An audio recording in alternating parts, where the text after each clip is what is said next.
Namaste. Namaste everyone. Welcome to CET NEET classes. Today our topic is electromagnetic induction. We will see the synopsis part of EMI and AC.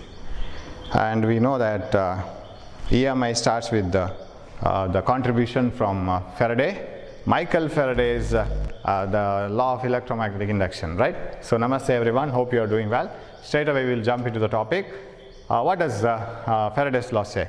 Faraday discovered that change in the magnetic flux linked with a coil induces an EMF in the coil. So suppose you have a coil with many number of turns and with a galvanometer to detect the current, and if there is a magnet moving towards and away from the coil, north-south magnet like this, and as the magnet moves towards and away from the coil, the magnetic field linked with the coil or the flux linked with the coil, magnetic flux, the number of magnetic field lines passing normally through the coil keeps on changing. When the magnet is far away, the number of magnetic field lines passing through the coil will be less. When the magnet is closer, the number of magnetic field lines passing through the coil will be more. So there is a change that induces an EMF. So you get an induced current and induced voltage here, and that induced EMF is equal to the rate of change of flux. That means you can do the experiment like this. You can bring the magnet, you will find that the galvanometer shows deflection only in one direction.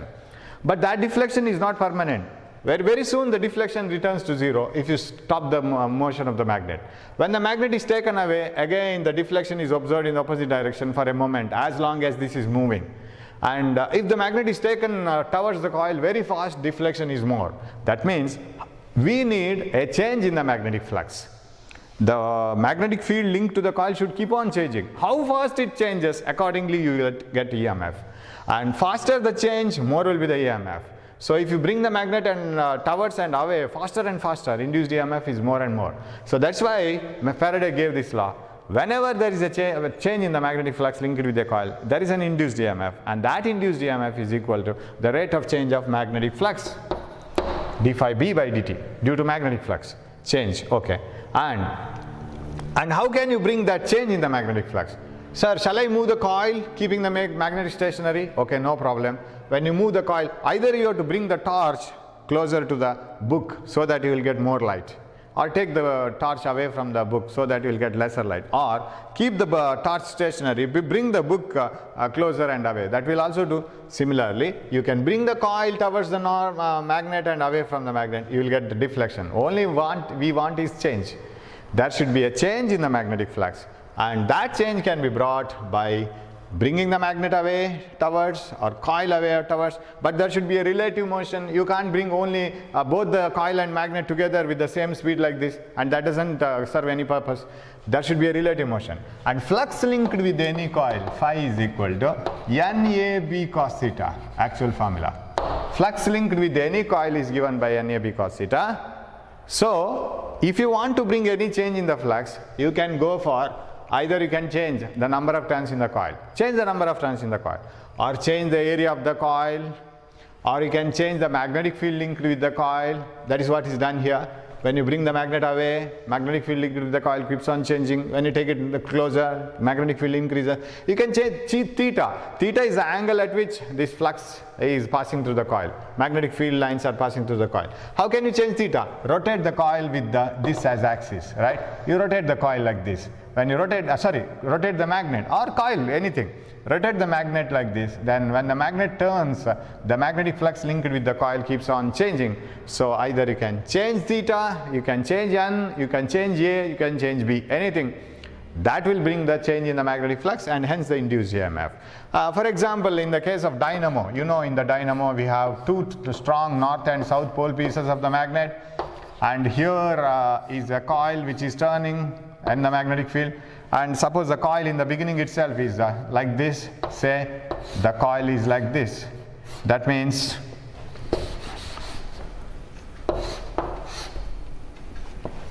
okay, it is like this, right? Now the normal to the coil is parallel to the magnetic field, right? So theta is 0. And when you turn the coil, the angle made by the normal to the coil keeps on changing with the magnetic field. Angle made by the normal to the coil with the magnetic field keeps on changing as the coil turns, and that is how we change the theta here. and now theta is 0. When the coil is like this, theta is 0. When the coil is like this, from here to here, theta is 90. Angle made by the normal to the coil with the magnetic field. It is not with the coil with the magnetic field. So you can change theta also. So now suppose you get a problem like this. What is the induced EMF in a coil having so many number of turns given and having so much of area given, turning from by 180 degrees, and initially it is in this position? What is the induced EMF? If the question is so, how to calculate it? Induced EMF in a coil when the coil is turned from the normal position towards 180 degrees is change in the magnetic flux. Okay, I will write the magnitude of induced EMF. What is the change in the magnetic flux? Number of turns is not changing, area is not changing, B is not changing, only theta, cos theta 1 minus cos theta 2 divided by dt. What is cos theta 1? Theta 1 is 0. What is cos theta 2? Changing, turning through 180 degrees, 180. So what this will finally lead? 1 minus of minus 1, because cos 180 is minus 1. So this becomes 2 NAB by dt. In what time this happens? That rotation of 180 degree happens in what time? Substitute it here in time, you will get induced EMF. So that is also one of the method of producing the changing magnetic flux by turning the coil in a magnetic field, or rotating the magnets also. That is also one of the possibility, or changing the area, changing the magnetic field. Okay, so induced EMF is equal to minus d phi by dt. Now suppose you keep the coil as it is. Is there any flux linked with the coil? Yes. There is a flux linked with the coil always whenever it is placed in a magnetic field. But if it is held stationary, suppose this magnet is held stationary, this phi, that is the flux linked with the coil, is a constant. And when it is a constant, what is the differentiation? D by dt of a constant? It is 0. That is not changing with time. Induced EMF is 0. That's why we say change in the magnetic flux with respect to time induces an EMF. If there is no change, if there is a simple magnetic field linked with the coil, it is of no use and it doesn't induce any current through the coil. So that is the first law. So flux linked with any coil is NAB cos theta. You know the terms: number of turns, area, strength of the magnetic field, angle between the normal to the coil and the magnetic field, theta. And induced EMF is equal to minus d phi by dt. Why this minus sign? That is in accordance with Lenz's law. What does Lenz's law say? The induced EMF, why that coil develops a current, induced current? Why that the coil induces an EMF? To oppose the change. Because of that opposition, an EMF is induced. And induced EMF or induced current flows in such a way as to oppose the cause. That's the minus sign. So that's why suppose you have a problem like this. Suppose you drop a magnet. With what acceleration it will get dropped? Automatically it is g. So when a magnet is dropped into earth, its acceleration is g. It is simply like any object which is falling towards earth. Suppose you have a coil, closed circuit connected to a galvanometer. What happens? Now as the magnet falls towards the coil because of gravity, now the coil experiences different magnetic flux. When the magnet was away, the magnetic field linked with the coil was less. When the magnet is closer, more magnetic field will be linked to the coil, and the flux keeps on increasing. When there is a change in the magnetic flux, there is a current induced in the coil, and that current induced in the coil should flow in such a way that it should oppose the cause. Which is the cause now? Cause is nothing but the fall of the magnet, right?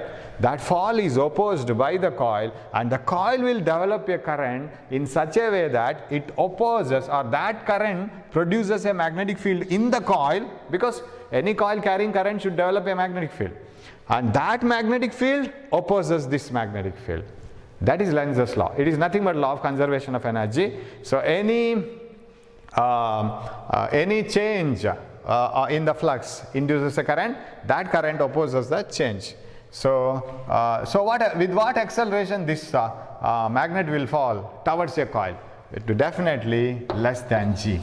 And if it is free fall without any coil, g, acceleration g. If the magnet is made to fall towards a coil, coil will develop an EMF, thereby producing a magnetic field and opposing the fall of the magnet.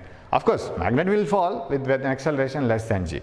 Okay, that is the best example for Lenz's law, which is nothing but law of conservation of energy. So we have minus sign here. Now, accordingly, you have that that is very important conclusion. Suppose you have a magnet like this, you remember this one in your book, you have it. If the north pole of the magnet is brought nearer a magnet as coil, closed circuit. Now you are looking from here, right? This is the way you are looking towards the coil. When the magnet is brought nearer a closed circuit, there is an increase in the magnetic field linked with this coil. That should develop a current in such a way that this should act like a north pole and it should oppose it, right? North pole means the current, induced current should flow in this direction. Induced current should flow in this direction such that it should oppose this magnetic field. Suppose the north pole of a magnet is taken away from a circular coil like this. So this is the north pole, and if it is taken away, when it is taken away, the magnetic field here starts collapsing. When it collapses, if this motion of the magnet away should be opposed, then this should turn into a south pole and it should hold this magnet, so like this. So current should flow in this direction, that is clockwise direction, and it should develop into a south pole. And if the north pole is brought away from the coil, it should be held by this south pole. South pole should oppose the motion of this north pole away. So this famous experiment you know, but this is very important because they will ask you in different ways which side will be north and which side will be south, and such problems are very important. Okay, next comes induced EMF in a rod moving in a magnetic field.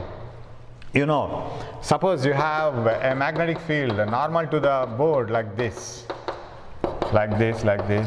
here, induced EMF in a rod moving in a magnetic field.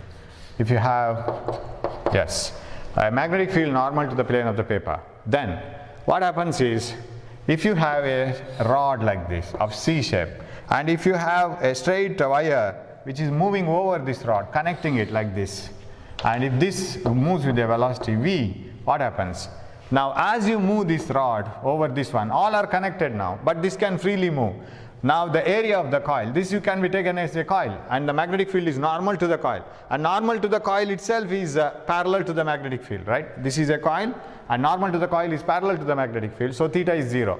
So as this wire is made to move here, the area goes on decreasing, right? There is a change in the flux linked with the closed circuit now, because when the area is this much, only certain flux passes through this. When the wire reaches here, less amount of flux passes through this. So there is an induced EMF, and that induced EMF is called motional EMF, and that is equal to BLV, where B is the strength of the magnetic field, L is the length of the rod, and V is the speed with which it is moving. BLV is the induced EMF in a rod moving in a magnetic field. Now as the rod is made to move like this, as you move it like this with uniform speed, what happens is there is an induced current, say in this direction.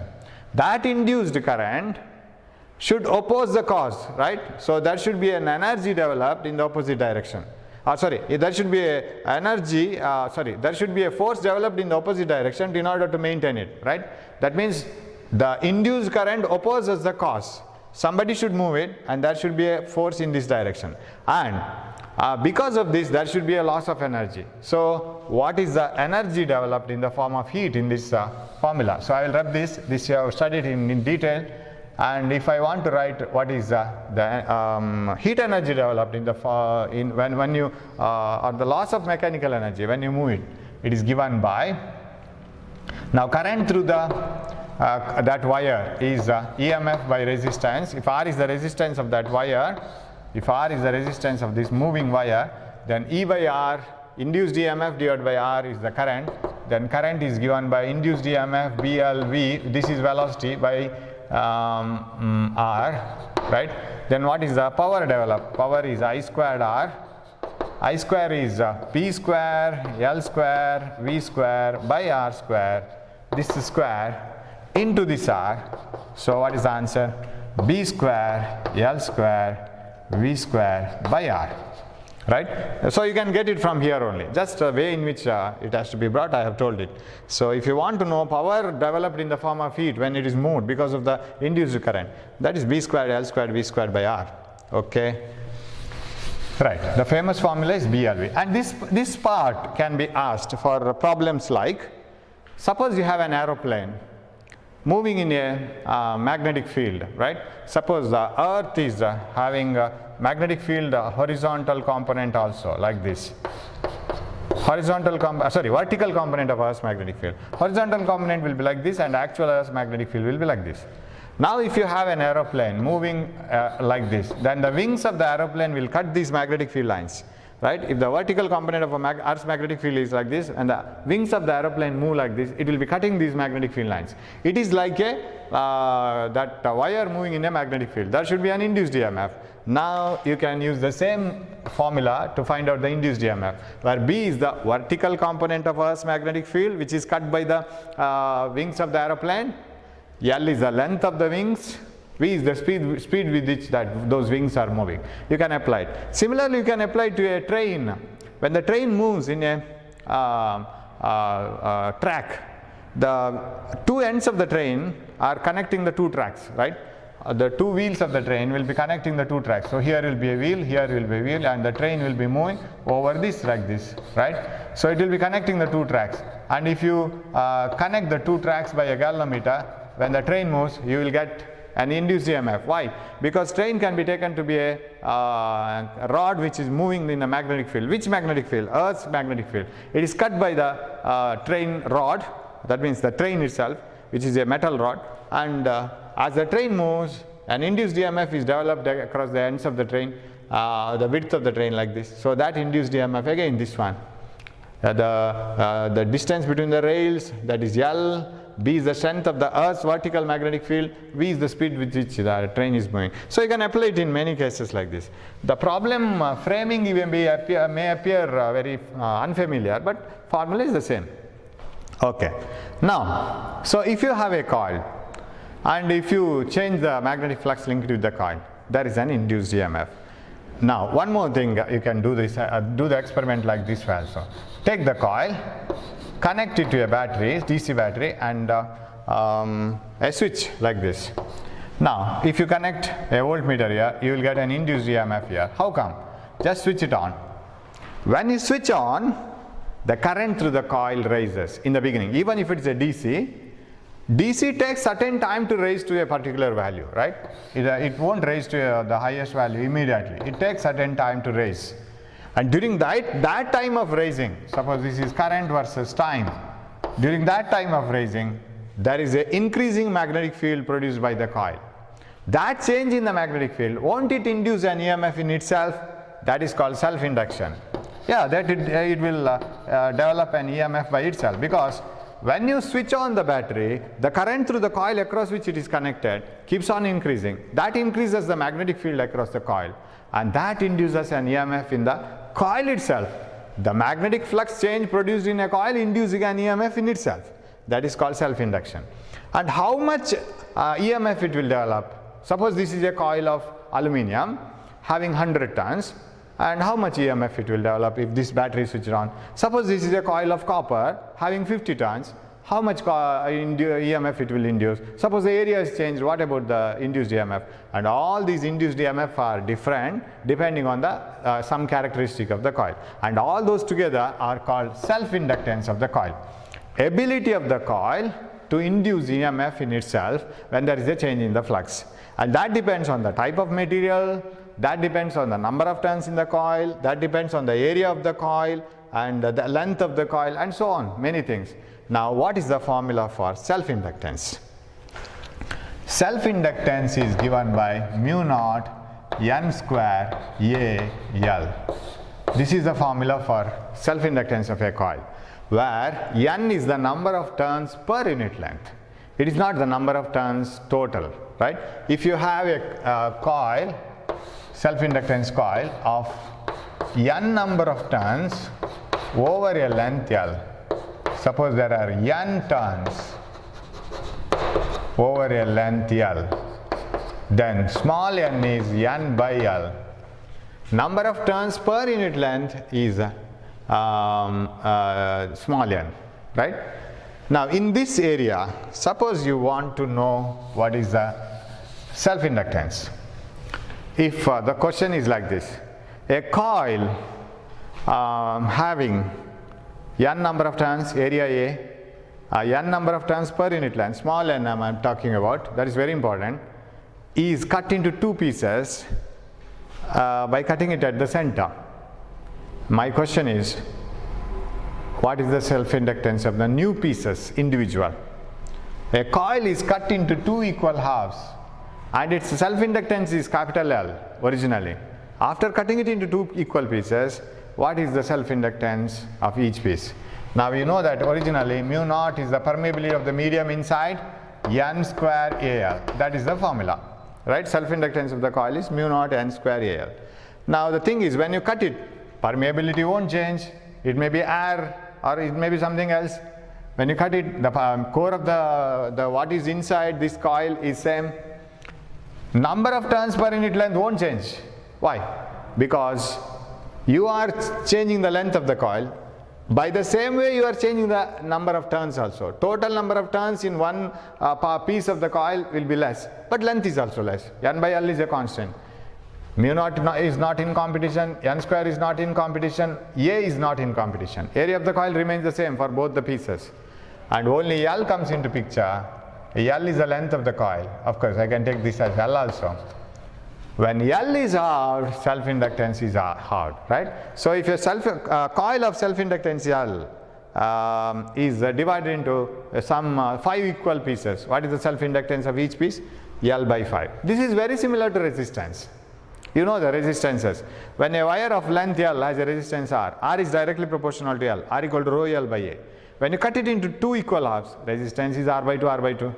3 equal parts, R by 3, R by 3, R by 3. So in the same way, self-inductance of a coil is made N times, if it is cut into N equal parts, then the new self-inductance is L by N, right? Because length is the only factor which is coming into picture. Sir, if you write the formula for L is equal to mu naught, if I write it as N square by L square, because number of turns per unit length is total number of turns divided by length.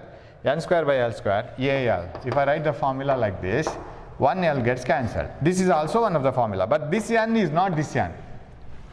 This is number of turns per unit length and this is the total number of turns.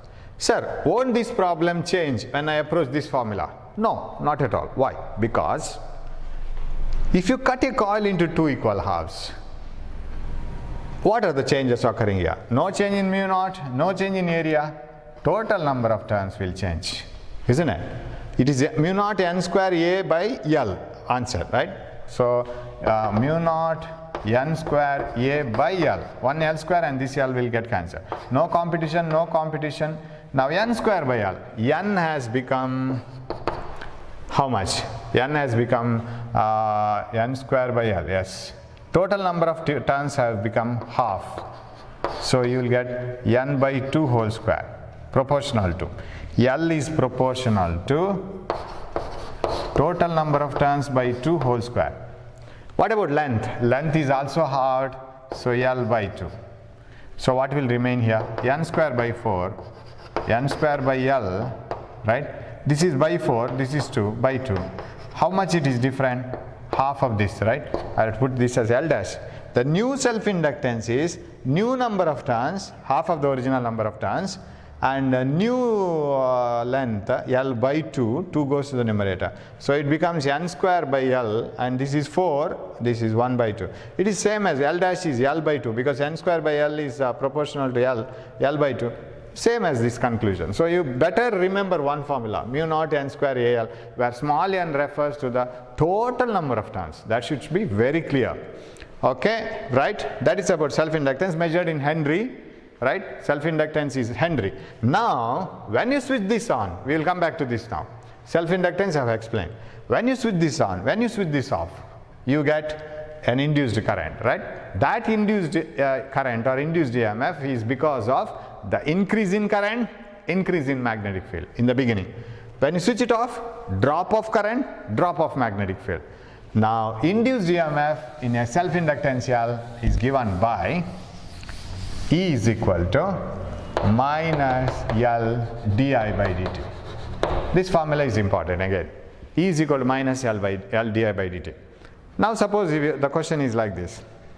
An 8 volt of EMF is induced in a coil when the current changes from minus 1 ampere to plus 1 ampere. What is the self-inductance of the coil? An 8 volt of EMF is induced. I will write only the magnitude. 8 volt of EMF is induced when current changes from -1 to +1. How much change it is? It is 2. 1 minus of -1, that is 2 amperes. So when the current changes from 1 ampere to -1 ampere, 1, 0, -1, so it is 2 amperes di in a time of 1 millisecond, say, right? An EMF of 8 volt is induced in a coil when the current changes from 1 ampere to -1 ampere in 1 millisecond. Then what is the self-inductance? So this is 2, di is 2, 1 minus of -1, that is 2, and this is 8 and this is 4 millihenry, right? So this is how you can find out the answer.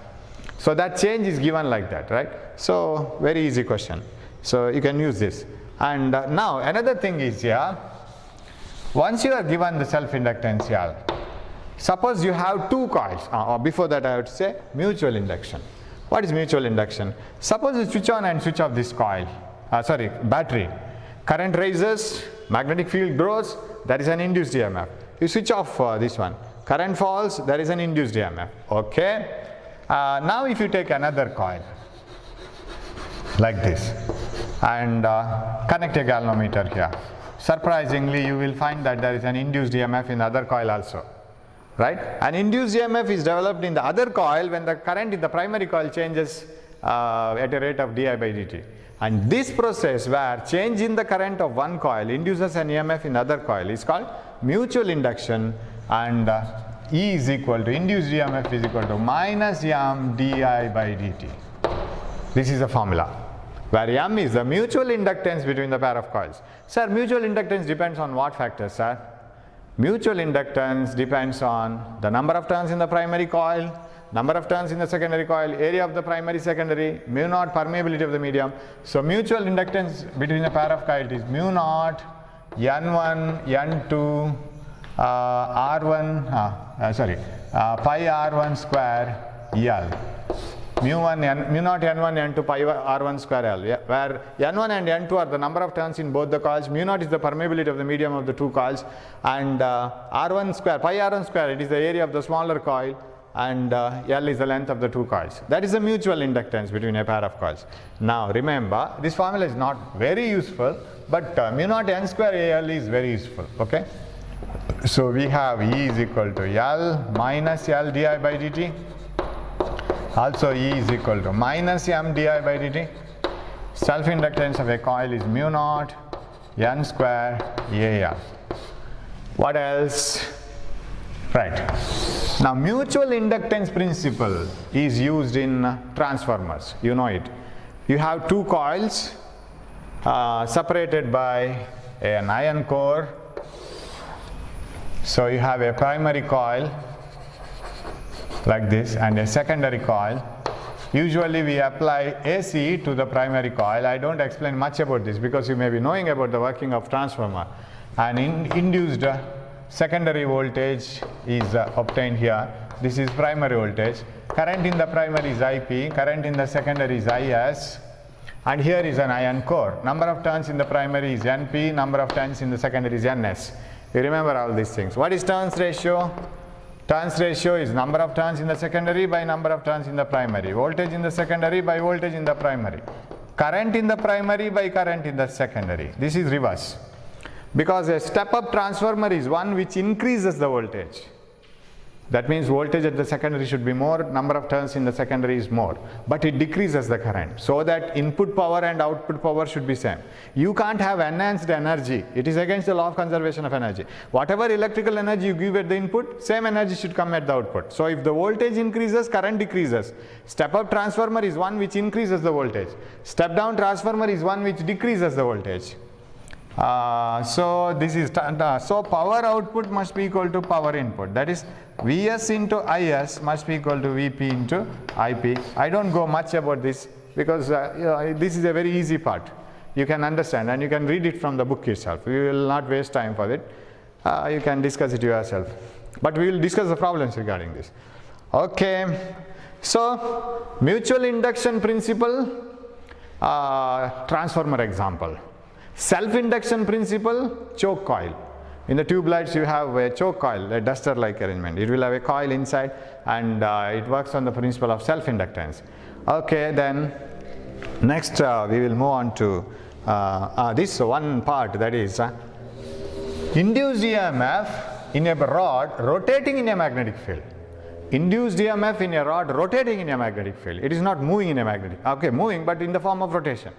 Suppose you have a magnetic like this, magnetic field normal to the plane of the paper, like this, like this.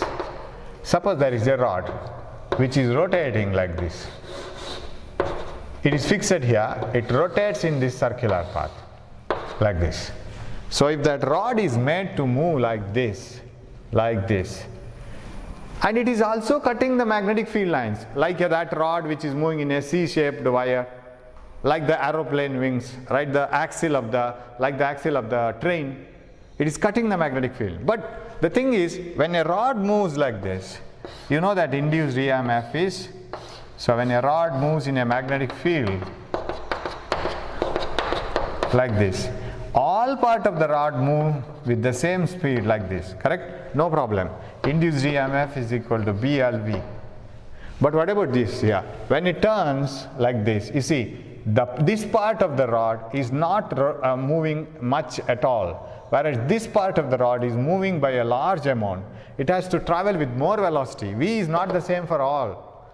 This, if you divide this rod into different pieces, this piece of the rod will be moving with more velocity, and this piece of the rod will be moving with less velocity. So how to get induced EMF in this case, when a rod is rotating in a magnetic field?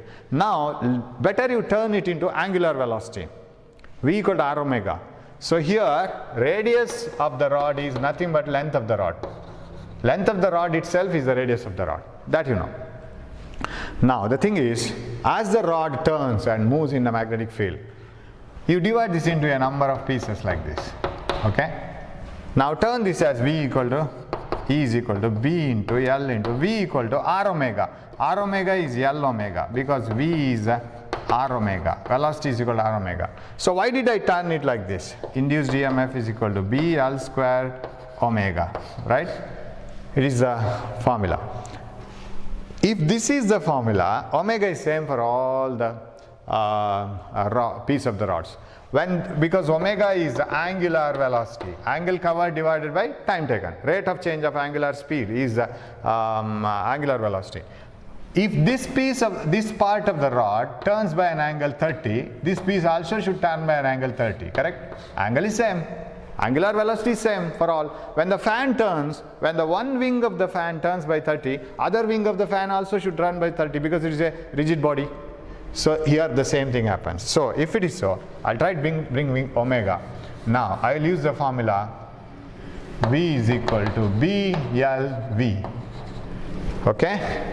Now you take the rod, divide it into a number of pieces. So it is rotating about this point, and take one piece here of thickness dx. I'll take a length dx, an element here. Let it lie at a distance x from the center. So take a small piece of the rod dx, which is almost very thin and compared to the distance where it is rotating. Now for this piece of the rod, what I can write?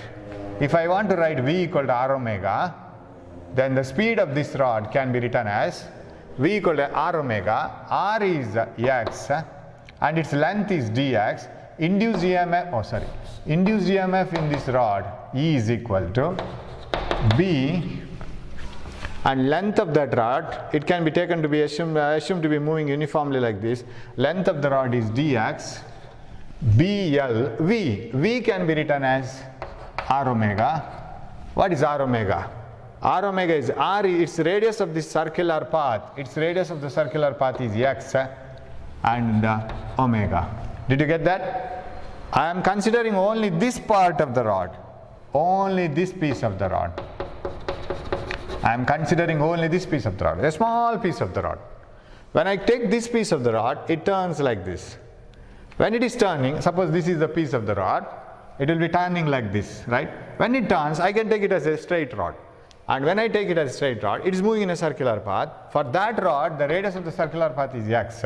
So V can be written as x omega, r omega, and B is magnetic field strength. Length of that rod is only dx. This is dE I will call. That means EMF induced only in this piece of the rod. Only the EMF induced in that piece. What is the full EMF induced in the full rod? You have to take such a piece here, you have to take such a piece here, and you have to extend that piece from 0 to r, right? This x should start from 0 and x should extend up to the full radius of the, or full length of the rod. Full length of the rod is L. So shall I write it? Induced EMF, full induced EMF is integration from x equal to 0 to x equal to L, full length of the rod, B x omega dx. Bx omega dx. But as the rod turns, B is uniform everywhere, taken outside the integration. Omega is same for all the pieces, constant. So induced EMF is B omega integration from x equal to 0 to x equal to L. What is remaining? X dx. What is the integration of x? X to the power n plus 1 by n plus 1. Induced EMF B omega into x square by 2 and the limits x equal to 0, x equal to L, full L. So what is induced EMF? E is equal to B omega by 2. What is x square? Put x equal to 0, upper limit is x equal to L, L square, lower limit is x equal to 0, L square minus 0, B omega L square by 2. This is the induced EMF in a rod rotating in a magnetic field, not moving in a magnetic field. It is just turning like this, not moving. So you can either, if you have not followed this method, of course it is needed, not for CET, for NEET and other exams, it is needed steps, but this one formula you can remember, B omega L square by 2, and you can remember it in another way. How? You see, this piece of the rod is not at all moving, right? Whereas this piece of the rod is moving with the highest speed V, say. What is the average speed? 0 plus V by 2. Substitute it here. You will get that average speed and you can solve it. That is also possible, right? That is another method, right? The average velocity of the rod V here is 0 and here it is the complete V r omega. You can substitute and get it. But you remember this formula. Okay. Right. So shall I write the formula here? This whole method of getting is also important, but not for CET. But CET, remember the formula, B omega L square by 2, right? Okay, so you can get it from this. Suppose the rod is moving in a rotating in a magnetic field like this.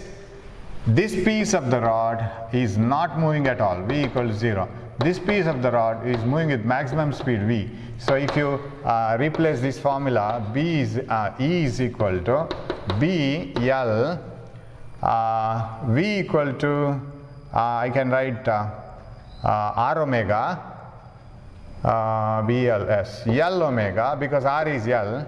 What is this one? B L square omega, and it is by 2. Why by 2? Because this velocity is 0 and this velocity is highest. So you have to put it as by 2 or B L square omega by 2. Average angular velocity is average velocity is 0, right? I can put it like this: B L V is 1 is L omega. This one V equal to R omega. V equal to R omega, that is equal to L omega, because radius is L, and another is 0 by 2, right? That is average speed. I have to put the average of all.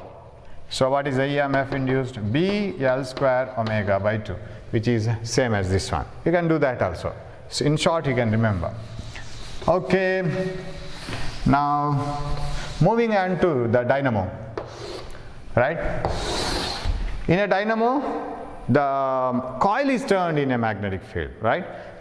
So that the flux keeps on changing. So in a dynamo, we have north and south poles of a magnet like this, right? Oh, it's very close. And we have a coil turning in the magnetic field like this. As the coil turns about this axis, we get induced EMF in the ends of the coil, and that induced EMF is given by d phi by dt minus, that is called minus d by dt of, what is the flux linked with the coil? NAB cos theta. But as it is turned by it is rotated with an angular velocity omega. Omega is equal to theta by t. So can I replace theta is equal to omega t? Right? I can replace theta as omega t. So what is this? Then induced EMF in the coil of the generator as it turns through an angular velocity omega is minus d by dt of, or I can take constants outside. Number of turns not changing, area not changing, B not changing, only the theta is changing. So NAB omega minus d by dt of, okay, minus here, d by dt of, what is this? Cos omega t. So when the coil turns in the magnetic field, number of turns in the coil is not changing, area of the coil not changing, strength of the magnetic field not changing, only theta is changing. So differentiate only cos theta. Turn theta as omega t because omega is theta by t. So we want to know how fast it is rotating. So what you will get? Induced EMF in a coil rotating in a magnetic field, N minus NAB d by dt of cos omega t. Cos omega t is minus sin omega t, and differentiation of omega t. So minus sin omega t, differentiation of cos omega t, differentiation of omega t, omega. So what you will get? E is equal to minus NAB omega sin omega t. Now, when the coil turns, at some moment it will have maximum EMF induced in it, at some moment it will have minimum EMF. Here it is maximum EMF, here it is minimum EMF, maximum, minimum, like this. So induced EMF can be written as, take this, this becomes plus, sorry, minus of minus is plus. Take this term as a constant, because nothing is varying when the coil turns. Number of turns, area, strength of the magnetic field, angular velocity is uniform, it is rotating at a uniform rate. If that is a constant, it is written as EM sin omega t, where EM is the peak value of EMF. Peak value of EMF induced, and that is NAB omega. So NAB omega is EM, that is the highest value of EMF induced in a coil. Very important formula, right? So the highest value of EMF induced in a coil, in a generator, when it turns in a magnetic field is NAB omega. That comes here because usually we write this formula. V is equal, and we write it like this, V is equal to Vm sin omega t. That is our usual notation of writing. We don't change it. And we don't know what is Vm. Vm is NAB omega. Number of turns, area, magnetic field strength, and the angular velocity of rotation. This is the equation for AC, right? So that is a very good equation. And if you see this one, flux through a coil, NAB cos omega t, right? If I write the flux through the coil, phi is equal to NAB cos omega t. And if you observe these equations 1 and 2, you will find that flux through a coil and voltage across a coil are having a phase difference of 90 degrees. Sin theta, cos theta. That is a phase difference of 90 degrees. One contains sin omega t, another contains cos omega t. So what is the difference between them? The difference is only this much. When the flux linked with the coil is highest, because you know the sin theta, cos theta values, how do they vary? And if you have theta here and sin theta here, cos theta here, you will find that when theta is 0, sin is 0, cos is 1. When theta is 90, sin is 1, cos is 0. 180, this is 0, this is minus 1. 270, again ulta. And when it is 360, again the same value as 0, that is 0 and 1. You will be knowing that the sin theta and cos theta, they don't attain the same values in any of the angles. They don't attain the highest value and the minimum value together anywhere. Of course, they attain the same value at 45 degrees, 1 by root 2. But they don't attain the highest and the lowest values together. When sin theta is 0, cos theta is highest. When sin is highest, cos is 0. When sin is 0, cos is negative highest, you see. And moreover, cos theta is, sin theta is copying cos theta, right? Sin theta is copying cos theta. Whatever theta is attained by cos, whatever the value attained by cos is copied by sin theta after 90 degree. Cos 0 is 1 itself. That 1 is copied by sin theta, but at 90 degrees, not at 0. Sin 0 is 0. Cos 0 is 1. Sin becomes 1 at 90 degrees after 90. after 90 copy, after 90 copy, after 90 copy. That's why we say always sin theta follows cos theta. Cos theta leads, sin theta lags. That is why sin value, any value theta, add 90 degree to that, and that will be attained by cos theta earlier itself. So cos theta attains the value first, then it will be copied by the cos theta attains the value first, then it will be copied by the sin theta. So sin theta lags behind and cos theta leads. That is the difference, that is the phase difference, right? So phase difference between sin theta and cos theta is 90 degrees. In the sense, every value attained by cos theta is copied by every value attained by sin theta is copied by cos theta 90 degrees later. So you will be lagging behind by your mother, right? Mother will be leading and you will be lagging, because mother will do everything first. She will complete her first standard, second standard, seventh standard, SSLC, and you do all those things after a few years, say 25 years. After 25 years, you do the same thing. So there is a phase difference between you and your mother. That is, say it is 25 years. So similarly here, there is a phase difference between sin theta and cos theta. It is always having a phase difference of 90 degrees. Okay. So that means now when flux through the coil is maximum, induced EMF is 0, right? Because they are sin theta cos thetas. When one is maximum, another is 0. So when the flux through the coil is maximum, induced EMF is 0, because rate of change of flux may be minimum. We don't want maximum flux through the coil. We want maximum change of flux through the coil, because E must be equal to minus d phi by dt. We know this one. So if you have highest flux, it is not enough. We want the change in the flux. So d phi by dt gives the induced EMF. Okay. So so when the flux passing through the coil is highest, induced EMF is 0. When the flux passing through the coil is 0, induced EMF is highest. So they are in opposite phase. That is 90 degree out of phase. One is maximum, another is minimum. Suppose when one is maximum, another is minus maximum, we call it as 180 degree out of phase. So how do you show this induced EMF and flux in a graph? Suppose you say, if you show a graph like this, right? If this is the graph, this is sin theta curve, because it starts from, say this is induced EMF or the flux through a coil. Flux through a coil or induced EMF. This is for sin theta curve, which is sin theta voltage. Right? Sin theta starts from 0, sin 0, 0, sin 91, sin 180, 0, and sin 270 minus 1, 3 pi by 2, and sin 360, 0. This is sin theta curve. This is for voltage. What is for flux? Magnetic flux linked with the coil. That is complete ulta. That attains maximum in the beginning itself. You see, cos theta attains 1 in the beginning itself. It doesn't wait for anybody.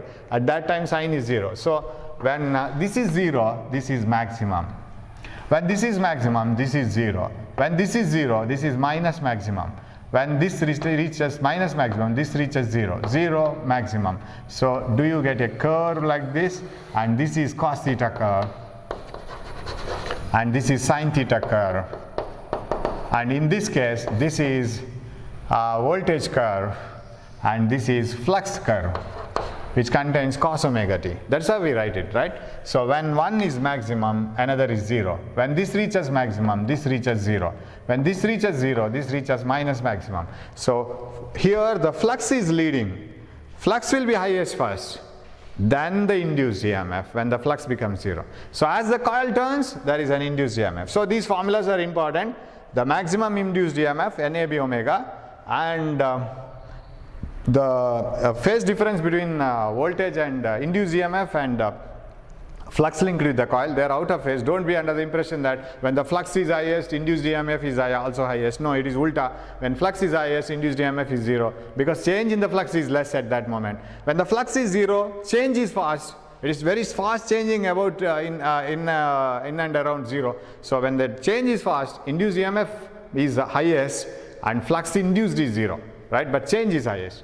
Okay, such values. Okay, and this comparison is very important. Now let us apply that AC to different circuits.